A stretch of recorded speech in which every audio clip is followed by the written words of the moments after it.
Yra klausimas, kuris ramybės neduoda visiems tėvams auginantiems neįgalų ar raidos sutrikimų turintį vaiką, sako psichologas Zacharijus Hikadze. And she said that, okay, Zachariah, can you tell me honestly, how do you think? And she said, when I die, it means that my kid also will die, because no one will care on him. Kartais atsakymų reikia ieškoti patiems. Elgesio sprendimai – antrieji namai vaikams turintiems raidos sutrikimų.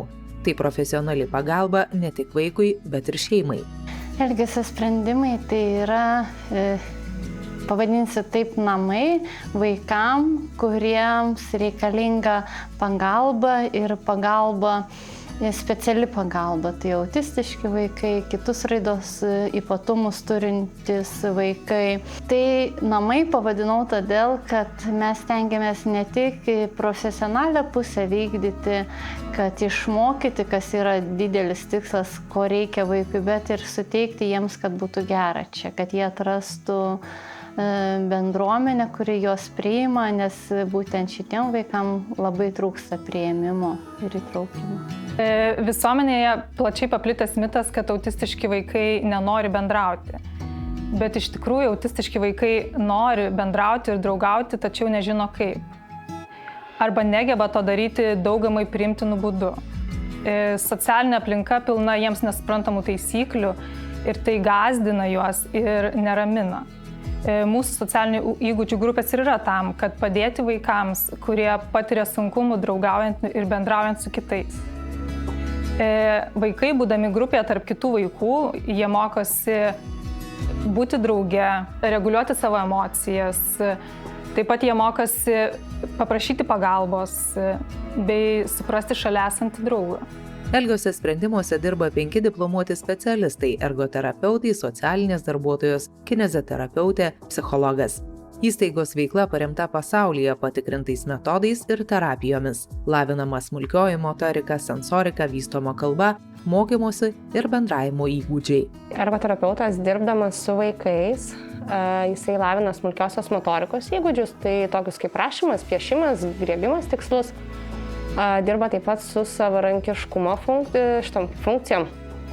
Moko vaikus, tarkim, apsitarnauti save pačius, apsirengti, nusirengti, pavalgyti, naudotis tualetu ir su sensoriniam sistemom. Tai vestibiulinė, išlaikyti pusiausvyrą, propriocepcija, tai kūno padėties suvokimas, tarkim, erdvėj, klausa, rega. Taip pat mokom toleruoti šitos visus, tarkim, iššūkius sensorinius, jeigu per garsiai ten kažkas, tai, tarkim, vyksta per ryškiai. Tai vadinam tokią toleranciją ir visas yra kaip pateikiama žaidimo, tarkim, forma, tai vaikams dažniausiai būna tokie smagūs užsiėmimai ir įtraukiantys į veiklas. Kadangi esame 2 socialinės darbuotojai šiame centre, tai viena Ieva socialinė darbuotoja bando lavinti naujus įgūdžius, bendravimo įgūdžius, o aš esu tam, kad mokyčiau buitinių įgūdžių, tai kas yra veda vaikus į savarankišką gyvenimą. Tai, pavyzdžiui, mes mokome gaminti socialinėse grupėse, taip pat mokomės tokių įgūdžių kaip tvarkymasis arba naudojimasis indaplovė, indų suplovimas.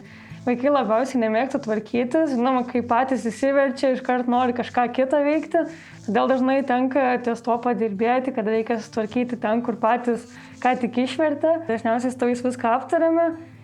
Ir jie labai džiaugiasi, kai kad nors vaikai išmoksta, kad patys susitvarkė, ko dažniausiai nedarydavo.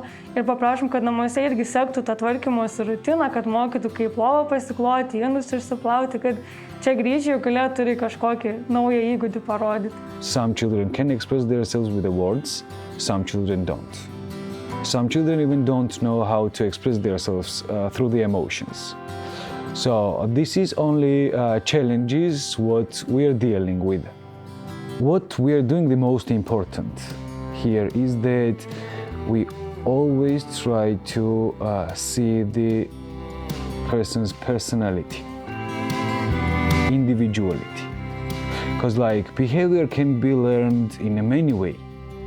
There is a lot of way how you can learn the behavior to someone or anything like this, but to see the personality and to catch the strong sides of the person and then try to develop this is the most challenging. And that's what we are doing here. We are not just teaching them how to wash their hands. We are teaching them why they should do it. Elgesio sprendimai taip pat organizuoja užimtumą atostogų metu, rengia vasaros stovyklas, ruošiasi atidaryti filialą Kretingoje. Įstaiga dirba lanksčių grafikų, stengiasi prisitaikyti prie šeimų, auginančių kitokius vaikus poreikių. Užsiėmimai elgesio sprendimuose vyksta visą dieną. Tuo metu, kada tėvai gali, mes derinam laiką, atveža, vaikas mokosi, žaidžia, bendrauja ir jo baigėsi užsiėmimas, bet yra aišku mūsų irgi vizija dienos centrui, tai kad vaikai galėtų būti visą dieną. Tai aš pastebiu, kad elgesio sprendimai yra svarbus patiems vaikams, nes jie čia ateina iš įvairių mokyklų, iš įvairių aplinkų, kas lanko bendro lavinimo mokyklas, kas lanko specialiasias mokyklas, bet jie čia jaučiasi gerai, nes jie čia sutinka savo draugus ir jie jaučiasi komfortabiliai. Ir tame ir yra, man atrodo, esmė, kad kai tu atrandi savo vietą, kur gali atsiskleisti, tai iškart labai tave ūgdo. Taip pat ir tėvams jie vieni kitus jau pažįsta, gali pasikalbėti apie kažkokias bendras problemas. Tai yra bendruomenė, kuri labai, man atrodo, jeigu turi nerimą, palengvina tą tokią būtį. Mes organizuojam stovyklas, tarkim, vasarą, tu gali tą vaiką palikti visai dienai, turėti daugiau laiko savo. Čia tėvams yra labai svarbus momentas.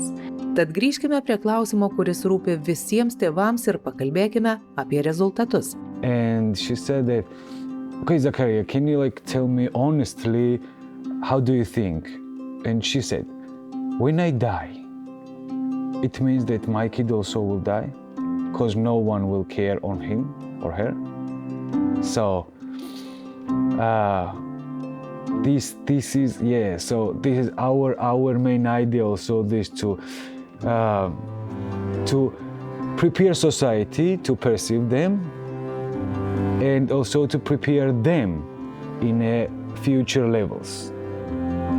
So here we are not using only ABA or floor therapy or any kind of therapy. We also work in social skills and to develop them and to prepare them in the next level of life. Visas tas darbas mūsų, ką darome, yra labiausia matomas ant pačių sunkiausių vaikų.